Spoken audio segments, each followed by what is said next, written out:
Hello guys and welcome back to another video. Today we're going to be talking about Aukey's gaming mechanical keyboard called the Aukey KM-G12. Now this keyboard was sent to me by Aukey themselves for my honest reviews and thoughts, and I'm not being paid for this review at all. So I just wanted to say that before we get started, and also to keep in mind that this is my first ever mechanical gaming keyboard review on this channel, and that I don't have a lot of expertise when it comes to the mechanical keyboard industry. I have been using mechanical keyboards for about 3 years now, but I only have experience with Cherry MX browns, reds, and blues. Now this keyboard comes in their Aukey blue and red switches, which are very similar to Cherry MX reds and blues, so I think that'll come in handy when it comes to talking about this review. Now with that out of the way, let's just get right into it. When it comes to the unboxing experience, it's very straightforward. It comes in this matte black sleek looking box, and you just open it up. It comes with a keycap holder, it comes with a user manual that tells you everything that you need to know, and it also comes with the keyboard itself in this little protective packaging. The Aukey KM-G12 comes with Aukey's blue or red switches. Now this keyboard starts off at $54.99 at the time of recording this video. It frequently goes on sale, and it is on sale right now at the moment. Now for the Aukey blue switches, because that's the keyboard that I was sent, they're obviously clicky and they're tactile, so they're sort of similar to browns when it comes to the tactility, but they're louder obviously because browns are softer and blues are a lot louder. So they're giving you that clicky clacky that most people like. Me personally, I am not a fan of how loud they are, but I'll leave a sound test later on in the video for you guys as well.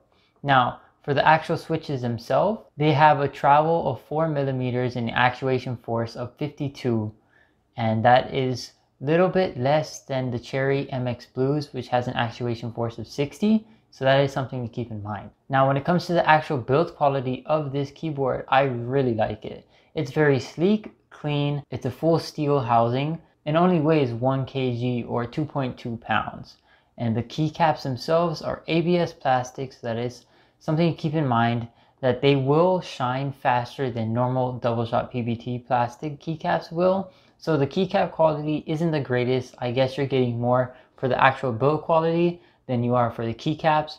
But what is included inside the box is a keycap holder, so you can always go out and buy a cheap double shot PBT keycap set for this keyboard. When it comes to RGB, it has RGB underglow and RGB on the top. Now I'll be showing you guys really quickly all the RGB modes here in this video.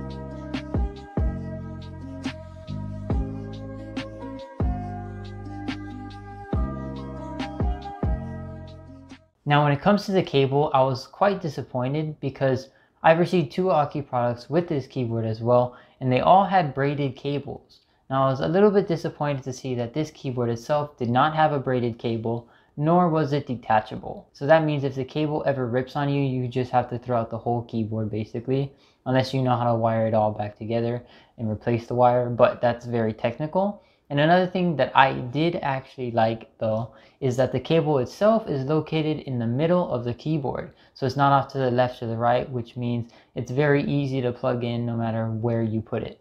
And I thought that was very nice.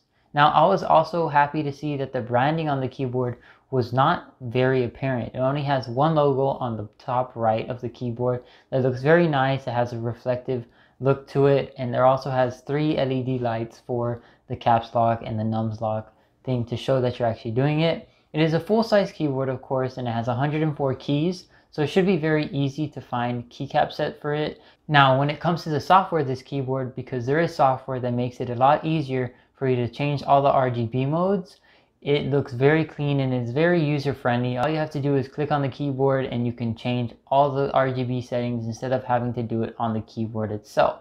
Now that's something I'm very appreciative of, so I'm glad that they implemented that. Now for the sound test. I hope you guys enjoy.